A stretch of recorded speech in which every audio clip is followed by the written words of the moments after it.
Hai, Assalamualaikum. Hari ini saya nak masak kari ikan. Ada banyak kepala ikan, ekor ikan dalam peti sejuk tu yang isi dah pakai untuk goreng-goreng lah buat sambal. Tapi kepala dengan ekor banyak, jadi saya nak masak kari ikan hari ni. Yang tengah saya tumis ni, saya dah catatkan di atas ni ya. Sekarang saya masukkan cili kisar kering.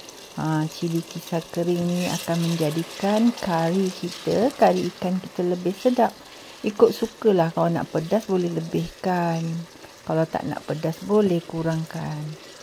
Kita masak dia sekejap sampai dia pecah minyak betul-betul. Ini penting lah ya. Bila dah pecah minyak, bolehlah kita masukkan 1 sudu serbuk kunyit. Kita masukkan 1 sudu rempah kari daging.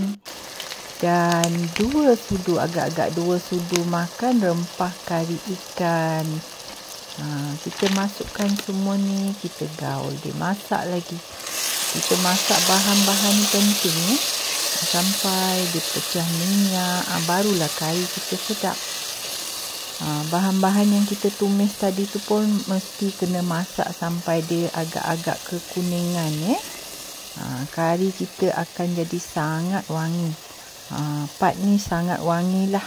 Satu rumah bau wangi sangat sampai ke depan.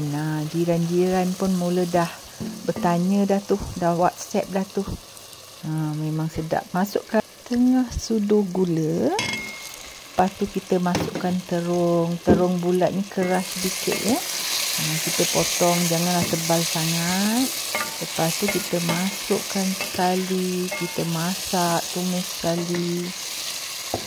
Macam ni. Sedap nantilah kan kari kita. Biar dia pecah minyak, dia masak sekali. Kita tambahkan air asam jawa sedikit. Jangan letak banyak sangat, takut masam kan. Kita letaklah sikit dulu. Kalau kurang nanti ikut selera kita boleh tambahlah kemudian nanti ya. Kita ratakan semuanya. Kemudian bolehlah kita tutupkan periuk kita sebentar lah. Sebab terung ni agak keras sedikit lah ya. Dalam 5 minit kita tunggu. Lepas tu bolehlah kita buka balik. Tengok dah cantik dah. Pecah minyak semua. Terung kita pun dah agak mula lembut. Terung bulat ni memang keras sikit lah ya. Jangan pakai terung yang lagi satu yang panjang-panjang tu, lembut sangat. Nanti habis kari ikan kita jadi terlampau pekat sangat. Sebab tu saya syorkanlah pakai ni, terung bulat. Kita tambahkan sedikit air. Lepas tu kita masukkan sedikit santan. Santan pun jangan banyak untuk kari ikan. Tak sesuai letak banyak santan. Letak sedikit sahaja untuk bagi dia lemak sedikit. Ada orang tak letak santan langsung pun boleh juga. So kita letak sikit. Kita masukkan garam sedikit. Lepas tu kita gaulkan dia sebentar. Bila dah mendidih macam ni, nampak dah cantik kan. Nak pekat dia pun ikut suka masing-masing lah. Ada orang suka kari yang agak pekat, ada orang suka sederhana. Saya tak nak lah pekat sangat lah kan. So bolehlah kita masukkan ikan. Ni ikan bawal lah. Ikan merah pun ada, banyak kepala dengan ekor. Jadi saya gunakan untuk masak kari lah terus. Masukkan ikan, tak perlulah masak lama sangat. Terung kita dah mula lembut, jadi ikan ni sekejap sajalah kita masukkan sebab kita tak nak dia pecah. Jangan gaul agak kasar lah ya. Slowly gaul dia pelan-pelan. Lepas tu bolehlah nanti rasa garam dia macam mana, masam dia kalau nak tambah. Kita tambah sedikit daun kari lagi, walaupun kita dah tumis pada awalnya tadi, tapi yang hujung-hujung ni kita tambah lagi lah daun kari sebab kita nak dia lebih wangi.